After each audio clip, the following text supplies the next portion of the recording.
In our top stories, social workers told to shape up. Phone thief seeks help for cocaine habit. And we have the thrills of primary schools track and field. Welcome to Nation News for Tuesday, March the 18th. At Courts, every day we bring affordability, convenience, innovation, and style to over 1 million customers in 11 countries. From homes to communities, we are proud to make a difference in the lives of many across the region. Courts, bringing value home. These are tough times with tough social problems, raising the question as to how equipped are our trained personnel whose job is to help alleviate the conditions of people in communities suffering from social deprivation. A senior public sector executive has been giving some advice to social workers in the current climate. Permanent Secretary in the Ministry of Culture, Ruth Blackman, a trained social worker herself, says they must keep up with the latest techniques in their field or risk damaging their clients rather than helping them. Ms. Blackman spoke during a panel discussion to mark World Social Work Day. She said social workers had to ask themselves if they were equipped to offer social and economic solutions in the modern era. She added a positive note, saying Barbadians still cared for each other.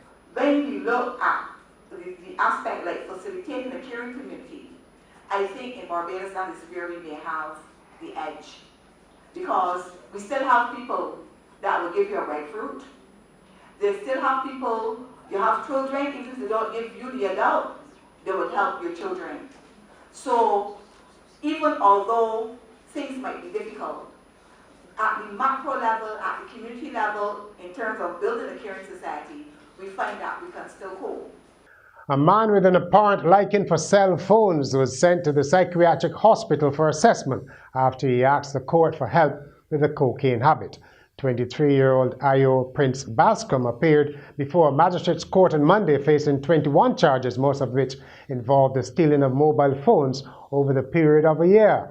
12 of the alleged offenses are indictable, meaning they will be put to a jury. The father of one pleaded guilty to 7 of the other 9. The presiding magistrate ordered a pre-sentencing report on the defendant and warned him of his future conduct. If Bascom is found to be a fit candidate, he will undergo a drug rehabilitation. Tourism veteran and chairman of LIAT, Gene Holder, has launched his new book with a call for Caribbean tourism planners to develop an industry that will endure. Caribbean Tourism, the title of Mr. Holder's book, takes an in-depth look at the industry in the region. Also speaking at the launch was the Prime Minister of St. Vincent and the Grenadines, Ralph Gonzalez, and President of the Caribbean Development Bank, Warren Smith. Let me take this opportunity to say that the Caribbean Development Bank is one of the proud sponsors of Caribbean tourism. We felt that Dr. Holder's work could add immeasurably to the existing body of work on Caribbean tourism. Gene has not disappointed. I think we now have a better and more comprehensive understanding of this industry. The buzz in Bridgetown last weekend was about the addition of 2 new areas for relaxation in the city. But what about a venerable green space in the city that has stood the test of time? Nation News has been finding out. Queen's Park was once a hive of activity. Not only when events were held, but it was not uncommon to see school tours to the area, with students amazed to see the baobab tree. Now the play parks are no longer used as often. The older one seems even dangerous for children to play in. But the gate is still open, with no way to keep children out. The Barbados-shaped pool remains empty with no water, except the sparse offerings of a rainy day. Vagrants have taken over many of the abandoned structures, including the Queen's Park Gallery, which once housed the Art Gallery, as well as the Daphne Joseph Hackett Theatre. It is still a beautiful and peaceful park, but it seems to have been left behind, with 2 projects bordering it having been officially opened last Saturday: the Church Village Project and the Constitution Redevelopment Project. All is not lost, however, as the gazebo is still used often, and the steel shed as well. Maybe someday the other facilities will receive their share of much-needed renovation. This is Natasha Beckles for Nation News. Next is commentary with Carol Martindale on a green, clean Barbados. Last Last weekend, during the opening of the Church Village Greens and conclusion of the Constitution River Development Project, at least 3 people pleaded with Barbadians to keep the areas clean. Not only should those areas be kept clean, but we need an island-wide beautification campaign. Indiscriminate littering and dumping seem to be second nature to a large number of Barbadians. On any given day, you can pass and see empty PET bottles, styrofoam containers, paper bags, plastic bags, and other types of garbage lining the streets. Instead of calling bulk waste or the recyclers, we pile old furniture alongside the road. We need to take pride in our country. Start around your home and neighborhood. The next time you're about to toss away that piece of garbage, wrap it up and wait until you can find a garbage can. Let's keep Barbados clean.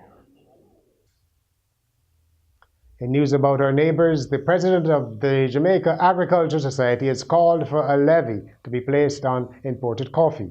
Norman Grant, who is also a government senator, says the tax should be placed in a special fund to expand the local coffee industry, which has been devastated by disease. He said that while there had been an increase in the price paid to farmers, more had to be done to further protect the sector.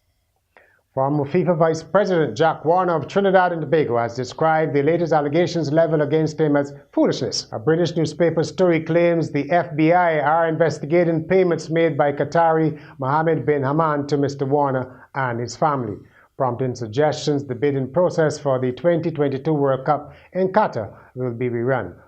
We're running a story. We tend to run a story in the Telegraph. We've seen some documents that suggest you received 1.2 million from a company owned by Mohammed bin Hamdan. We just wondered if you could explain what these payments were. Ma'am, let's not please. We just want to give him a chance to comment. We intend to run a story on Saturday. We'd like to give him the chance to comment. Mr. Warner, did the payments influence the way you voted in the World Cup bid? Mr. Warner, we just want to give you a chance to comment. What were the payments for, Mr. Warner? Both men left FIFA following a 2011 corruption scandal. A Guyanese NGO working with HIV and AIDS says it's struggling to keep its doors open. After years of service through public awareness campaigns, Artists in Direct Support, as the group is called, has had its funding cut drastically. Executive Director Desiree Edgel said with the number of new HIV cases on the decline, funding is now being targeted to key demographics like same-sex partners and sex workers. We have not had much success with businesses funding programs that work with the key affected population, which are men who have sex with men and commercial sex workers.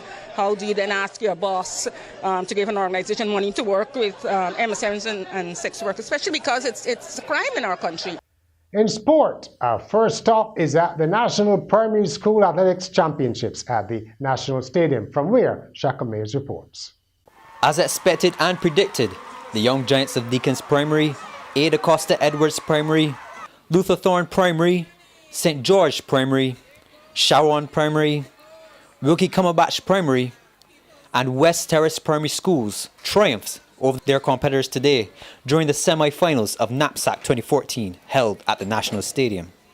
In the under-13 boys 400-meter dash, Savion Hoyt of Sharon Primary pushed past his close competitors Shem Williams of Luther Thorne and Ayalfa Ned of Ada Costa Edwards to qualify with a time of 103.29, while Ned and Williams qualified with times of 103.56 and 103.81 respectively. Qualifying for Deacon's Primary in the boys category, under 11 Malachi Harris tore up the track, winning the 100 and 200 meter dashes with respective times of 13.84 and 27.91. In the under 13 girls 200 and 400 meter races, Sarah Bell of St. George Primary and Indika Kelman Wall of Wilkie Cumberbatch Primary battled each other valiantly for the win. However, Bell came out on top each time, winning both races with times of 27.42 and 105.42, while Kelman Wall came in close second with times of 27.94 and 105.77 respectively.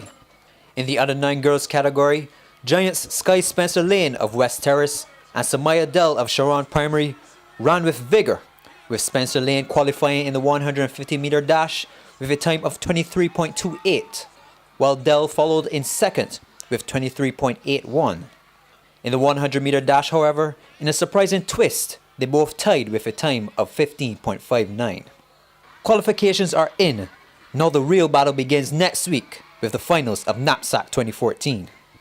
This has been Shaka Mears reporting for Nation News. Still in track and field, the Barbados Secondary Athletics Championships, commonly known as Interschool Sports, get underway on Wednesday at the National Stadium. The Spray Memorial School remains favourites for the girls, while Leicester Vaughan and Lodge are favourites in the boys.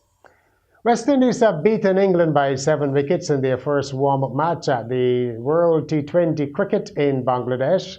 Chris Gayle was not out on 58 and Dwayne Smith made 36, combining for an opening stand of 78. West Indies reached 132 for 3 with 23 balls remaining in reply to England's 131 for 7. Krishmar Santoki took 3 wickets for the Windies. And finally, an unknown billionaire has just purchased the world's most expensive life insurance for a cool $201 million. Guinness World Records would not divulge a name, but they did say it was a Silicon Valley billionaire who purchased the insurance twice the cost of the previous record. Whoever purchased the insurance will be paying annual premiums in the low millions. The policy was coordinated by a San Francisco-based firm, and when asked why someone so rich would need life insurance, a spokesman explained that California death taxes are extremely high, and some wish to remove that complication for their beneficiaries. That's it for Nation News for Tuesday, March 18th.